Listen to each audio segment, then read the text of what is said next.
काँग्रेस असेल, उद्धव ठाकरेंची शिवसेना असेल किंवा शरद पवारांचे राष्ट्रवादी यांनी महिला आरक्षण विधेयकाला पाठिंबा दिला नाही म्हणून कदाचित या भारतीय जनता पार्टीच्या सध्या ते टार्गेटवर आहेत आणि मुख्यमंत्र्यांचं असं म्हणणं आहे की काँग्रेसची लोक असो किंवा ठाकरेंची किंवा पवारांची या पक्षानं मोदी सरकारच्या या धोरणाला पाठिंबा दिला नाही म्हणून ती महिला विरोधी आहे. खरंच उद्धव ठाकरेंनी मोदींच्या या महिला आरक्षण धोरणाला पाठिंबा द्यायला पाहिजे होता का? तुम्हाला काय वाटतं, शरद पवारांनी मोदींना महिला आरक्षण या विधेयकाला पाठिंबा द्यायला पाहिजे होता का? काँग्रेसने पाठिंबा देणं अपेक्षित होतं का? म्हणजे महिला आरक्षण आम्हीच आणलं म्हणून शरद पवार सांगत होते, त्यांची लोक सांगत होते, मग या देशातल्या महिलांसाठीच हे विधेयक होतं ना. मग विनाकारण शरद पवार असतील किंवा उद्धव ठाकरे किंवा काँग्रेसचे राहुल गांधींपासून राज्यापर्यंतचे या लोकांनी किंवा विरोधकांनी मोदींच्या धोरणाला विरोध का केला? म्हणजे मोदींची धोरणं इतकी वाईट असतात का? सत्ताधारी इतके वाईट आहेत का? फडणवीसांचं खरंच जे काही सरकार चालवण्याची नीती आहे, देवाभाऊ नीती, ही खरंच वाईट आहे का? सगळ्या पद्धतीनं भाजप सरकार हे विरोधकांना संपवण्याची जी भूमिका घेतंय, म्हणून भाजपवाल्यांनी जे काही करायचं ठरवलंय त्याला 100% विरोधकांनी विरोध करायचा, अशी कदाचित भूमिका घेतलेली आहे का? आणि या प्रमुख विषयावर मित्रांनो आपल्याला चर्चा करायची. सर्वांना नमस्कार, जय शिवराय. मी संतोष शिंदे. या सामाजिक विचारपीठावर आपल्या सर्वांचं मनपूर्वक हार्दिक स्वागत. मी पुण्यातून संतोष शिंदे. विनंती एवढीच आहे की संतोष शिंदे ऑफिशियल हे हक्काचं युट्यूब चॅनल, ज्याच्यावर तुम्हाला माहितीये आपण रोखठोक आणि समाज हिताची भूमिका मांडत असतो. महिला आरक्षण विधेयक फार महत्वाचं आहे. महिलांना प्रतिनिधित्व द्यायची गरज आहे आणि अशा काळामध्ये मोदींच्या किंवा एकंदरीत या विधेयकाच्या सोबत राहणं हा काँग्रेसमधल्या महिलांचा सुद्धा सन्मान झाला असता, ठाकरेंच्या शिवसेनेतल्या महिलांचा सुद्धा सन्मान झाला असता, किंवा शरद पवारांच्या राष्ट्रवादी मधल्या महिलांचा सुद्धा सन्मान झाला असता. झाला नसता का? आणि मोदी साहेबांनी या सगळ्यांचे धन्यवाद सुद्धा मानले असते. ते एवढेही असे वाईट नाहीत की जे काहीच करणार नाहीत. पण एकंदरीत राजकारणाचा दर्जा काय, ठरवलंय काय, किंवा काय अपेक्षित आहे विरोधकांना, नुसतं महाराष्ट्रातले मी हे 2-3 पक्ष नाही तर केंद्रामध्ये संपूर्ण इंडिया आघाडी, काँग्रेस असेल किंवा इतर काँग्रेसचे मित्र पक्ष जे विरोधी पक्षामध्ये आहेत, त्या सगळ्यांनी कडाडून विरोध केला. पहिल्यांदा विरोधकांची फार मोठी शक्ती दिसली आणि भारतीय जनता पार्टीवाले नेहमी काँग्रेस संपली, काँग्रेस संपली, काँग्रेस संपली म्हणत होते. 29 मिनिटाच्या प्रधानमंत्र्यांच्या भाषणामध्ये या देशाच्या प्रधानमंत्र्यांना 59 वेळा काँग्रेसचं नाव घ्यावं लागलं.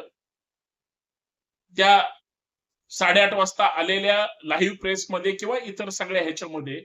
म्हणजे काँग्रेस संपलेली नाही तर काँग्रेस ताकदीने उभी राहते हे प्रधानमंत्र्यांनी अधोरेखित केलं का, या सुद्धा मुद्द्यावर आपल्याला चर्चा करायची आहे.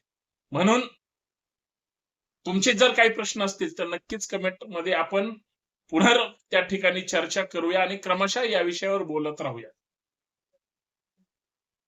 मी आतापर्यंत जे काही बोललो ते कदाचित माझं मत तुमच्या लक्षात आलं की मी कुठल्या विषयावर चर्चा करतो.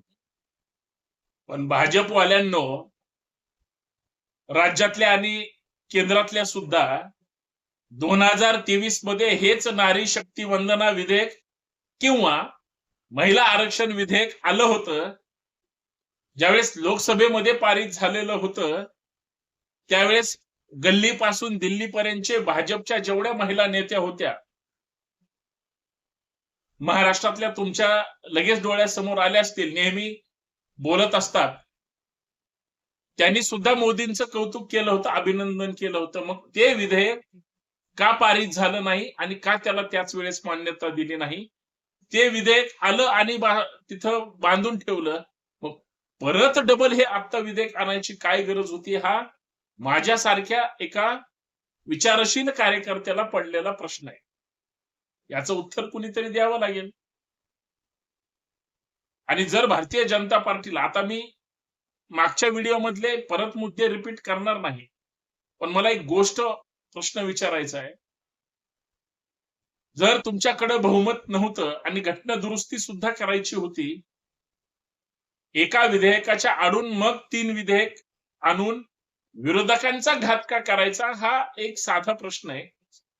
आणि आता ज्या पद्धतीनं भारतीय जनता पार्टीची मंडळी आणि त्यांचा तो हक्क अधिकार आहे, त्यांचं असं म्हणणं आहे की काँग्रेस किंवा इतर सगळ्या विरोधी पक्षाने पार्लमेंटमध्ये आमच्या पाठीशी उभं राहणं गरजेचं होतं. तुम्ही कधी कुणाला विश्वासात घेतलंय का?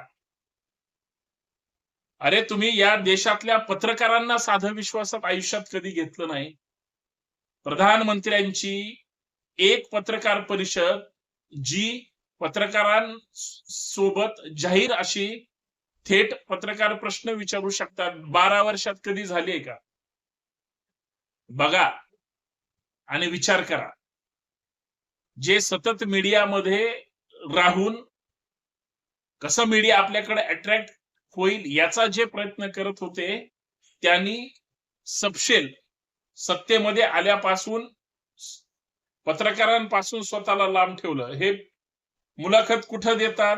एक पत्रकार त्या चॅनलच्या स्टुडिओमध्ये. नारी शक्ती विधेयक सारखं किंवा त्याला जे काही तुम्ही गोंडस नाव दिलं, विरोधकांची बैठक घेऊन जर विरोधकांना विश्वासात घेतलं असतं, तर काँग्रेस काय महिला विरोधी आहे का? शरद पवार महिला विरोधी आहेत का? उद्धव ठाकरे महिला विरोधी आहेत का? हे झाले राज्यातले, केंद्रातली तीच परिस्थिती आहे. परंतु सत्ताधाऱ्यांचा जो अहमपणा आहे ना, तो अहमपणा जगासमोर आणण्यासाठी विरोधकांनी खेळलेली ही शुद्ध चाल आहे. म्हणून त्याला विरोध झाला.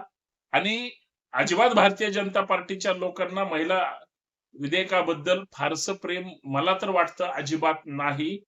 कारण ज्या वेळेस आताच्या या सरकारमध्ये एकही महिला मंत्री नव्हती, नंतर राष्ट्रवादीनं आदिती तटकरेंना मंत्री केलं. हे जरा डोक्यात आणा. 1.5 वर्ष राज्याला एकही महिला मंत्री नव्हती, त्यावेळेस एकही महिला बोलली नाही.